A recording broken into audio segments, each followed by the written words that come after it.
Hello everyone, শুভর জন্মদিনের পুরো ব্লগটা আজকে আমি আপনাদের সাথে শেয়ার করব। আজকের দিনের কিন্তু শর্টসটা অলরেডি আমার চ্যানেল সুদীপ্তা চক্রবর্তীতে আপলোড রয়েছে এবং ফেসবুক অ্যাকাউন্টেও রয়েছে, আপনারা চাইলে অবশ্যই চেক আউট করতে পারেন। তো চলুন ব্লগটা স্টার্ট করা যাক। শুভকে তো আপনারা অলরেডি আমার প্রচুর ভিডিওতে বারবার দেখেছেন, আশা করি চিনতে কোনো রকম অসুবিধে হচ্ছে না। তাও একবার বলে দিই, আমার 3টে মাসি শাশুড়ি রয়েছে, তার মধ্যে যে দ্বিতীয় মাসি শাশুড়ি বেলা মাসি, সেই বেলা মাসির ছোট ছেলে হলো শুভ। প্রথমত আমি আর শুভ দুজনেই হলাম 1 নম্বরের ক্যালাস কোম্পানি, মানে আমাদের হাসার জন্য কোনো কারণ লাগে না। মেন্টাল কন্ডিশন আমাদের দুজনের প্রায় একই রকম। তার ওপর থেকে আমি আর শুভ প্রায় একই বয়সী, আমি ওর থেকে মাত্র 6-7 মাসের বড়, তার ওপর একই সাথে একই ক্লাসে পড়ি। এই সব কিছুর মধ্যে যখন জন্মদিনটা আমার বাড়িতেই হচ্ছে, তখন একটু বাওয়াল তো সবাই মিলে করতেই হবে। তার ওপর রয়েছে গিনির বাবা, এ হলো 1 নম্বরের ক্যালাস, যার কোনো বয়সের ঠিক ঠিকানা লাগে না এনজয় করার জন্য। যাই হোক, আমি সবার প্রথমে আমার তরফ থেকে শুভকে একটা ছোট্ট উপহার দিই, সেটাও পরে ফেলে। আর এটা পরে কিন্তু ওকে বেশ ভালোই লাগছিল, এমনকি গিনিও এটা দেখে কি বললো সেটা আপনারা নিজেই শুনে নিন।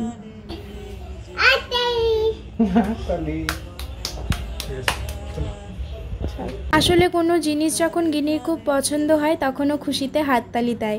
শুভ জামা প্যান্টটা পরার পর ওকে বলছিল যে কেমন লাগছে, তখনও হাততালি দিল, তাই আমরা বুঝে গেলাম যে ব্যাপারটা ওর বেশ ভালোই লেগেছে। সন্ধ্যের একটু আগে আগে আমি আর গিনি মার্কেটে গিয়েছিলাম, গিয়ে সমস্ত জিনিসপত্র নিয়ে এসেছি যেগুলো রান্না করব বা প্রয়োজনীয় জিনিস।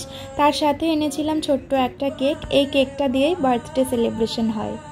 Happy birthday to you, Happy birthday dear Boltu, Happy birthday to you. Make it up, make it. Happy birthday.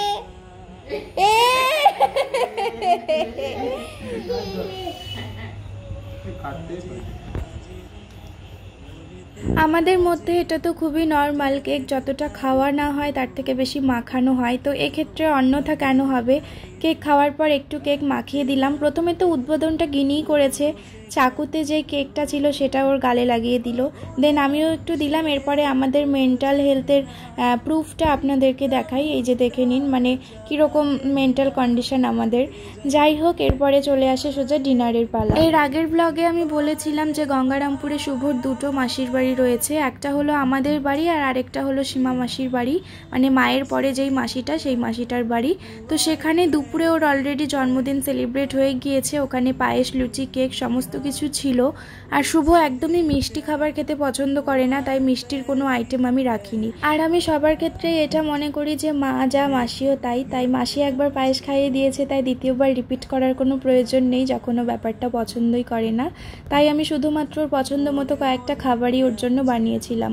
প্রথমত স্যালাড, লেবু, এটা তো খুব কমন। দেন আমি দুপুরবেলা ওর জন্য বানিয়েছিলাম ইলিশের ভাপা, ইলিশ মাছের মাথা দিয়ে বাঁধাকপির ঘন্ট। দুপুরবেলাও আসেনি, তাই দুপুরবেলা খেতে পারিনি, এটা রাত্রেই সাজিয়ে দিয়েছি। এর সাথে সাদা ভাতের পাশে ছিল পটল ভাজা আর চিকেন কষা।